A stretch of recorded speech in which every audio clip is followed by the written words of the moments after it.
Hello everybody, hello internet.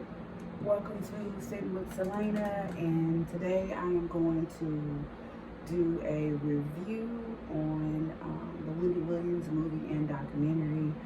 I hope this video doesn't get to be too long, but I'm not gonna go through every little detail, but I'm gonna just kind of talk about the stuff that popped out to me. First off, I would like to give a round of applause to Morocco Amari and Sierra Payton for their portrayal of Kevin and Wendy. They did a very good job, especially Sierra. She had Wendy's quirkiness and mannerisms dead on. I mean, she was quirky like Wendy, and all the little things that Wendy does, she had it spot on. The script, in my opinion, was lackluster, so with them being able to act definitely helped that lackluster script, because the script left a lot to be desired. There was a lot of period places that we know that could have been, they kind of jumped around, but they did a pretty good job with working with what they had as far as the script. It felt kind of rushed, but I guess she just really wanted to focus on her relationship with Kevin. It's still very clear, especially in the documentary part, that Wendy is she is still hurt behind Kevin. She cried. I mean, she had the ugly faces. I mean, she's very much still, I don't know how far ago that was when she filmed this. It looked like it said September 27. I don't know if that's of this year, of 2020 or 19, I'm not sure. But yeah, she seemed to be still pretty emotionally fucked up. And I can't say that I blame her, I would have probably hired, not a private investigator, probably a hitman on that motherfucker. You take all my goddamn money and buy a house for a bitch that's 9 miles up the road, we're gonna have a problem. And yeah, I don't blame Wendy for getting on her talk show and dragging Sharina, Kevin, and that funk ass baby. Fuck that baby. And yes, I said it. The balls, the audacity of this man and what he did, and take her fucking money and just upgrade his life with her fucking money. Yeah. I said that Wendy's parents is the reason that she is the way she is. Constantly weighing her and talking about her weight when she was a child.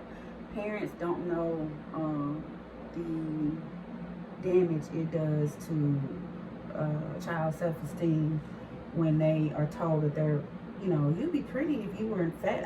I was told that, even I was told that. I'm still told that. My daddy still says that to me. Teresa, you'll be so pretty if you lose some weight. You'll be so pretty if you lose some weight, as if I'm not pretty now.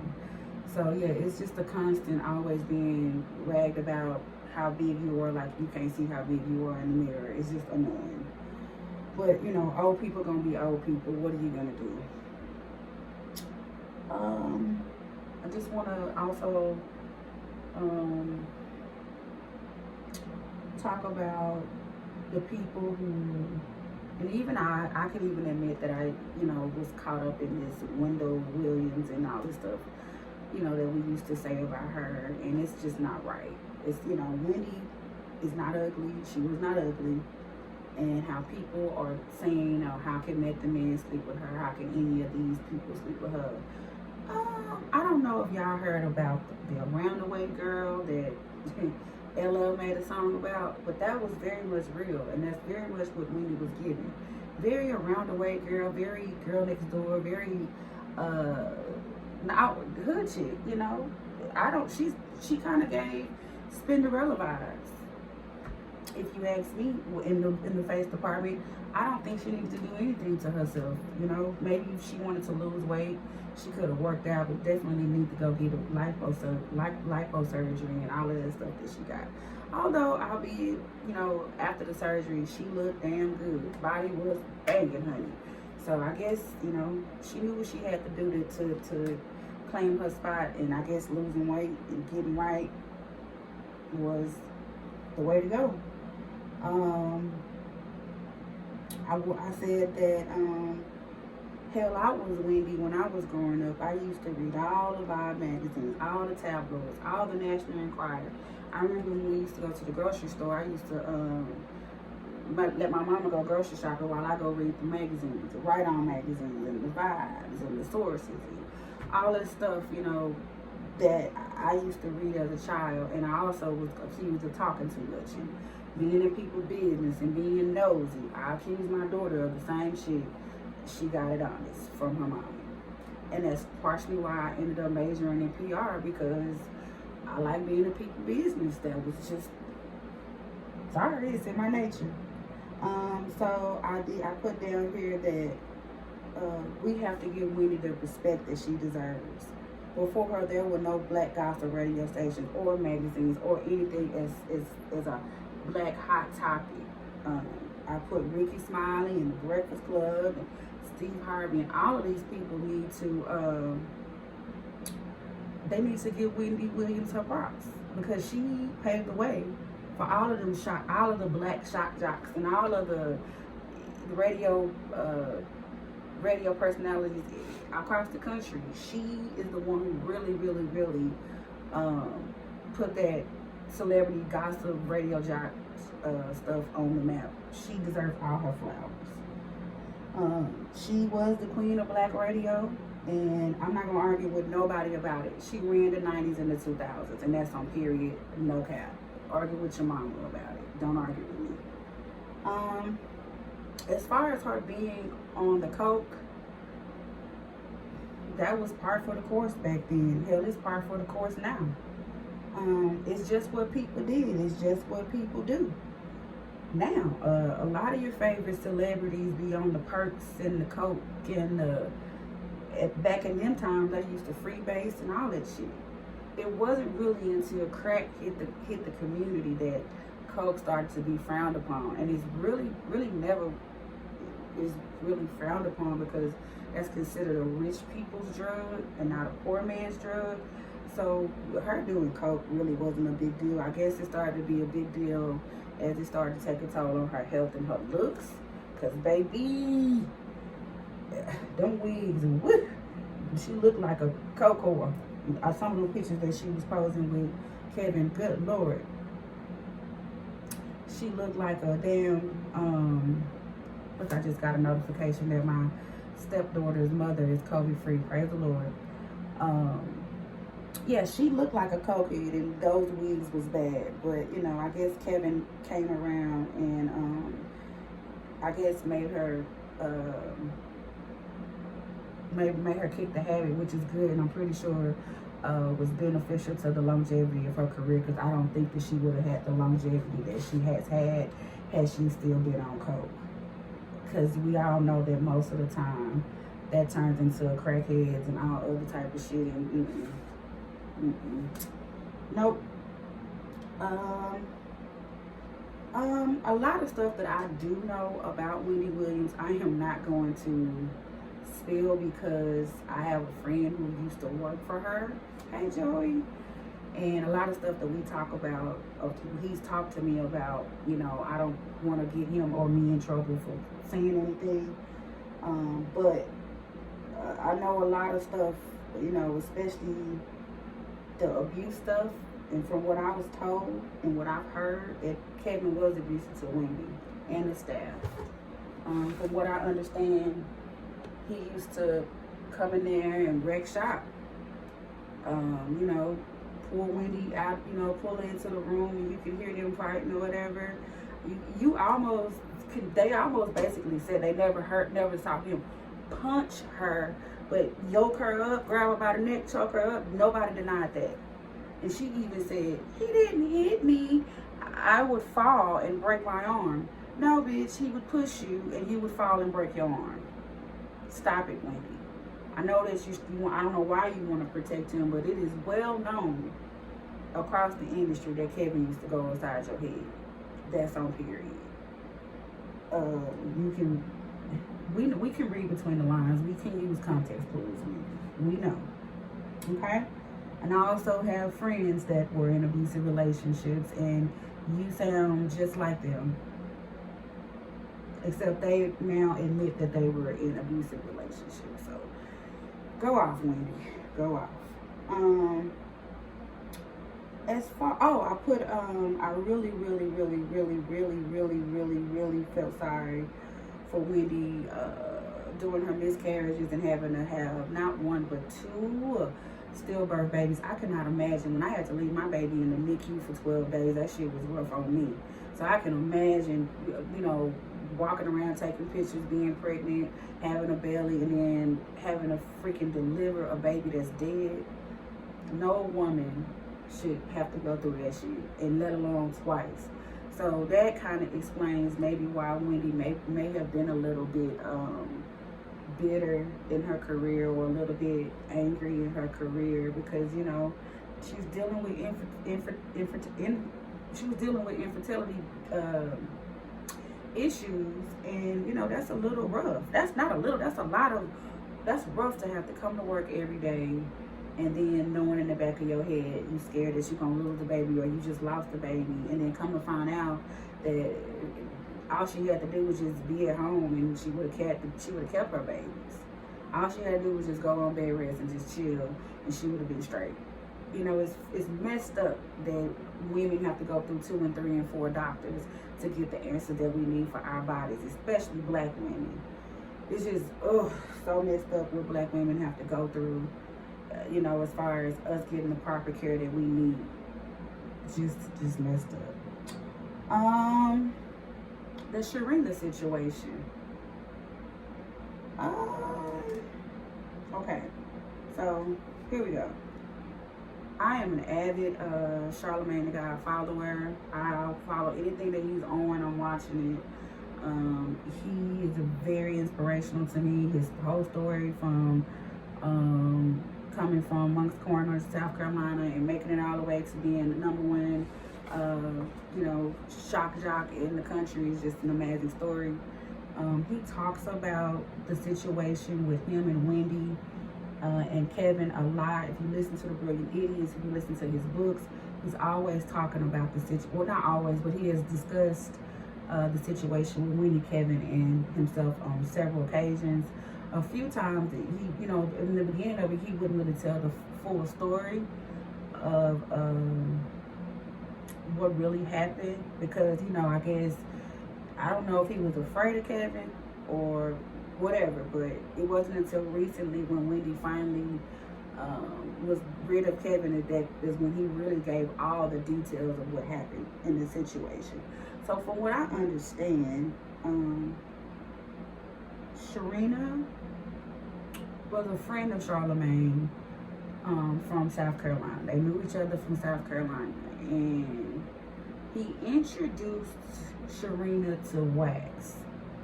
Wax is his bodyguard. Shout out to Wax. He just had a baby with Carla. Shout out to Carla Williams. They got a little cute family going on. But Wax, I don't know if her and Wax was talking, but Kevin wanted Sharina for his goddamn self. So what he did was he basically started like bad mouthing Charlamagne and Wax to Wendy, and basically kind of isolating them too, because they worked on the radio together. They were peas in the pie, Wendy and Charlamagne. I mean, Wendy was Charlamagne's mentor, and so can you imagine how they must have felt for, you got this nigga coming in, basically stepping on this relationship that you built with the black queen of radio. That's insane, Kevin.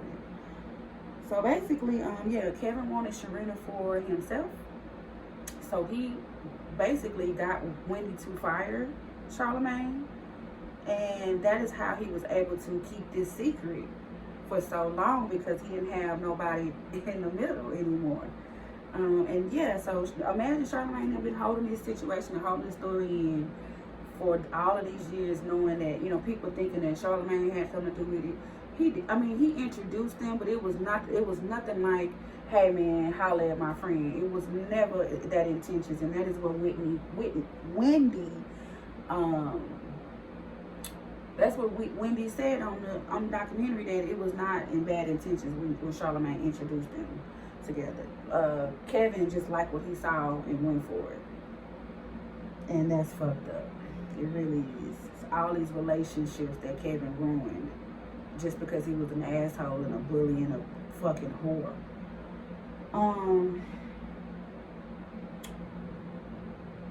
The stories about, like, look at the movie and documentary about him coming in and being rude to the staff and breaking the table, all of that stuff really, really happened. Even when they went over to the show, you would have thought that he would have had some self-control being around the good white folks over there, but he didn't care.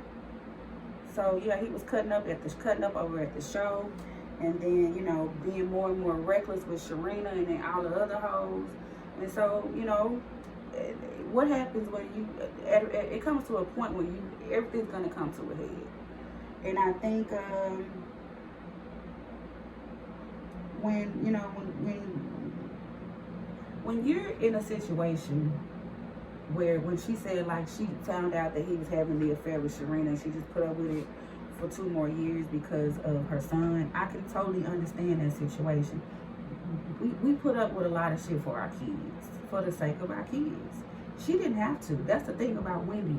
Wendy is not in a situation, she was never in a situation with Kevin where, like me, you know,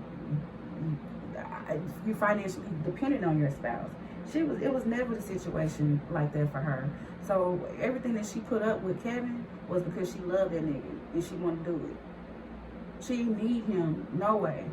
I mean, she may have needed his protection because of all the shit she was talking on the radio, but she could have hired bodyguards for that, you know. So, yeah, it's just fucked up. So I just put that Kevin is a dirty bastard. He basically tried to 5150 Wendy, and if you know what that is, that's basically they try to put you in a mental institution or declare you incapable of taking care of yourself. So that's what he tried to do, and that's how she ended up in the sober house and the halfway house. I think my intentions was to declare her as crazy so that he can get control of her finances, and also maybe even sell her show or get somebody else to take over her show while he could still become the executive producer of the show.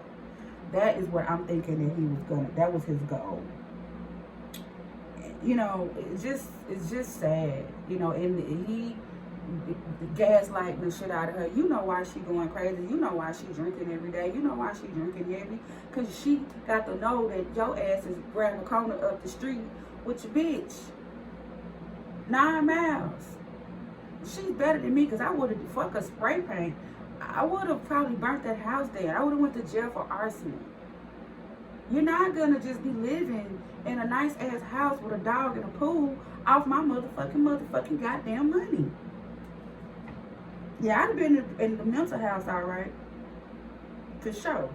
I'd have gave his ass a motherfucking reason for putting me in there. Motherfucker. Then he gonna come to the damn sober house and gonna tell her that his bitch just had a baby. And it's a baby girl and the baby is healthy. How the fuck you think that made Wendy feel, motherfucker? How you think that made her feel to know that she, like, one of those babies that she lost, that she had to push out that was dead, was a baby girl? You didn't think about that when you went to tell your wife that your bitch had a baby? The audacity on these niggas is just, it's over fucking whelming. It's crazy. That was too much. Even for me, that was too much. Because I was like, I know he's not telling her that this lady had a baby, a healthy baby girl. And then talking about, you weren't happy in this relationship. I hate when niggas say that. No, nigga, I'm not 100%, 1,000% happy. That don't mean that we get to throw it all away and you get to go cheat. Grow the fuck up. Who the fuck is happy? Shh. Whew. Anyways, I'm glad that she was able to get that nigga out of her life. I'm glad that her plan worked, you know, that she was able to get out of that car and go have this meeting with her staff and get his ass out the way so she can be free and not have, you know, the boogeyman looking over her shoulder all the time. Something tells me though that Wendy and Kevin might still be messing around with each other. With just the vibe I get from her, she still loves him, and if she can show up Sharina, she would. Also, I have friends that have been separated or divorced from their husbands, and from time to time, they still get it in from time to time. So, especially when the divorce was first raw. I don't know about now, but it happens. So it wouldn't be surprising to me if Wendy was still messing with Kevin. I mean, you know, they do have a kid together. He was very heavily involved in all of her businesses, so it wouldn't shock me. It's messed up and it's fucked up if she's still messing with him, but the psychological and emotional dependency she had on him was a lot. And it's gonna take more than a baby to get that for her to get over that, unfortunately. I want to try the nacho chips with caviar. That looked like some bugetto ass shit, and I'm here for it. I want it to be like, oh, Wendy, can I just let me see what that tastes like? Caviar and nacho Dorito chips. That sounds like a Wayne Gang doodle in one's mouth, and I'm here for it. And I'm here for it. Anyway, I just wanted to say, Lifetime, good job. It was rushed, but it was better than the salt and pepper shit bullshit that came on last week. I'm assuming that Wendy got a bigger budget than Salt and Pepper, and that's why it looked better than the Salt and Pepper shit. Also, Wendy, whoever did them wigs for this movie, you need to hire them for your show, because the wigs was laid, honey. Laid.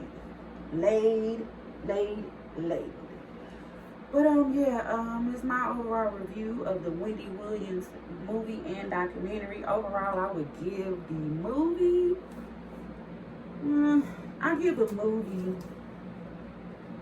a C plus, B minus. I give the documentary a B plus. She could have added. Shout out to having chemo from Total in the documentary to tell that part of the story. That was good. Yeah, overall I give the movie a B plus. I give the documentary a B plus. I give the movie a C plus. So yeah, all right. Well, I'm about to do some more videos. I'm about to do Real Housewives of Atlanta, and I'm going to do Bell Collectives. I will holler at y'all, and like I always say at the end of my videos, oh, don't forget to like, subscribe, and comment if you want to. And like I say at the end of all my videos, love, peace, hair grease, fuck the police. Peace.